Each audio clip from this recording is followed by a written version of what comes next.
प्यारे बच्चों, आपका कक्षा तीसरी में बहुत बहुत स्वागत है।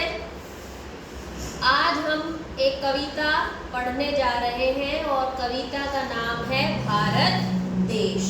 क्या नाम है कविता का? भारत देश। पहले मैं कविता पढ़ रही हूँ। जब मैं कविता पढ़ रही हूँ तो क्या कहलाएगी वो? कविता पाठ।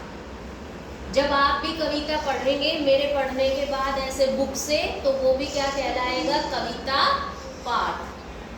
कविताओं में और कहानियों में अंतर होता है, ठीक है? क्या अंतर है वो जब आप पढ़ेंगे कहानियों को भी कविताओं को भी, तो आपको खुद ब खुद समझ आ जाएगा। तो आज की हमारी कविता है, फिर से बताइए क्या नाम है कविता का? भारत देश। वेरी गुड, भारत देश।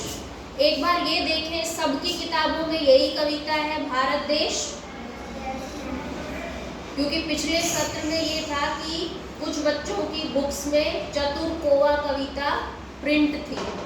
अभी सबकी बुक में भारत देश ही है। Yes ma'am. Very good. तो जो आपकी क्लास ग्रुप पर हमने सिलेबस प्लानर भेजा है इस सेशन का, उसको भी आपको दिन में 2 से 3 बार पढ़ना है, ताकि आपको समझ आ जाए कि आपको किस महीने में कितना काम करना है, कब रिवीजन करना है, कब आपके पीरियोडिक टेस्ट होंगे, वो सब उसमें क्लियर पीडीएफ में लिखा हुआ है, ठीक है? आप पढ़ें, अपने पेरेंट्स की मदद से पढ़वाएं उसको। पर ज़रूरत क्या है कि आपको पता होना चाहिए कि हमारे सिलेबस के प्लानर में भारत देश कविता है और हमें कविता से ही काम को शुरू करना है। Copy fine. भारत देश हमारा है, हमें जान से प्यारा है। दुनिया का सरताज है ये, सारे देशों से न्यारा है।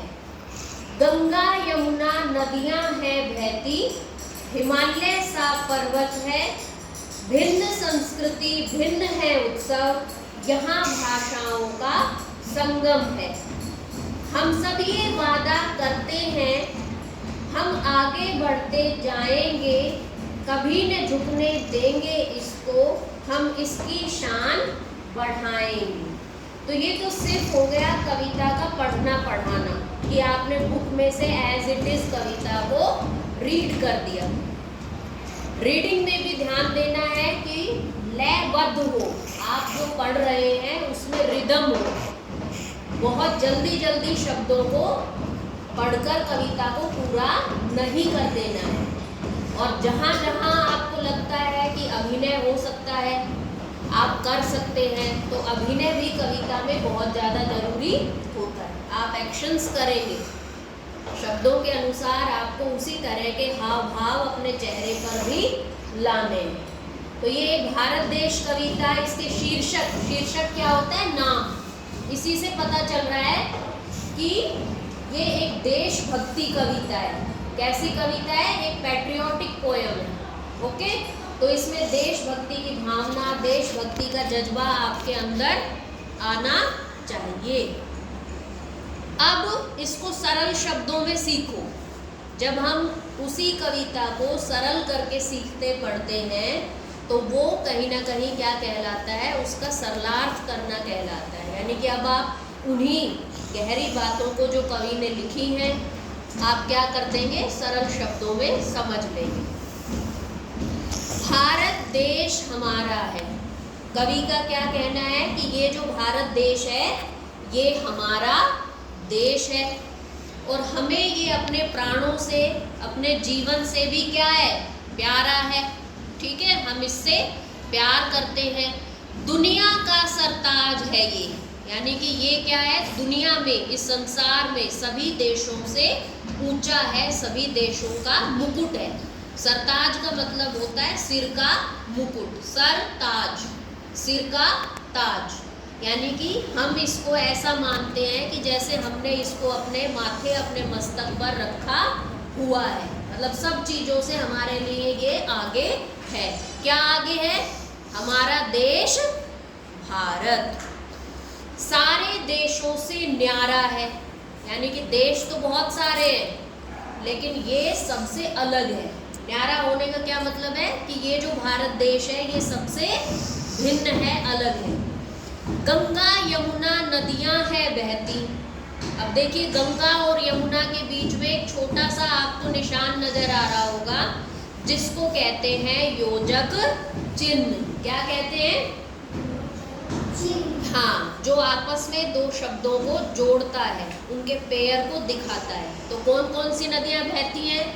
बहुत सारी नदियां हैं, लेकिन ये प्रमुख नदियां हैं, गंगा और यमुना यहाँ बहती हैं। पर्वत का क्या नाम दिखाया है? हिमालय सा पर्वत है, बहुत ऊंचा पहाड़ है। भिन्न संस्कृति, भिन्न है उत्सव।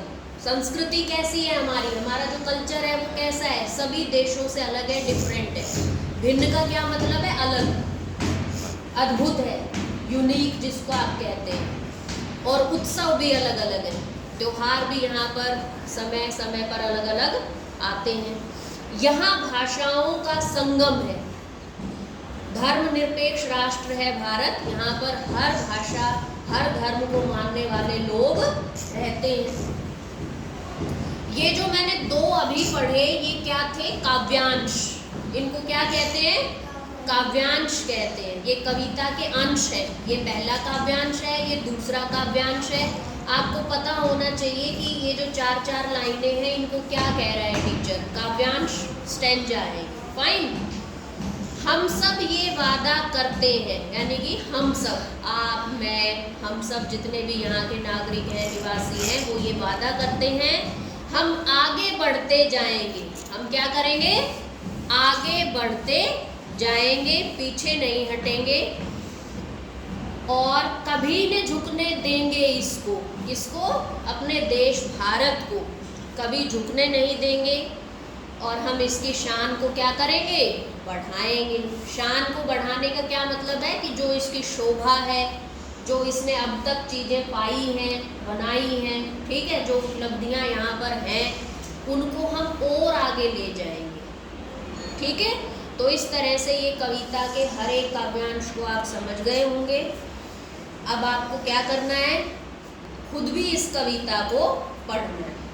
ठीक है, खास तौर पे ये उन बच्चों के लिए है वीडियो, जो क्लास व्हाट्सएप ग्रुप पर हम सेंड करेंगे, जो आने में डिले कर रहे हैं। इसलिए मैं पेरेंट्स से रिक्वेस्ट करूंगी कि आप बच्चे को जल्दी से जल्दी क्लासेस के लिए भेजें, ताकि वो भी ग्रुप में सारा सब कुछ सीख समझ पाए प्रत्यक्ष रूप से। आप सभी का बहुत बहुत धन्यवाद।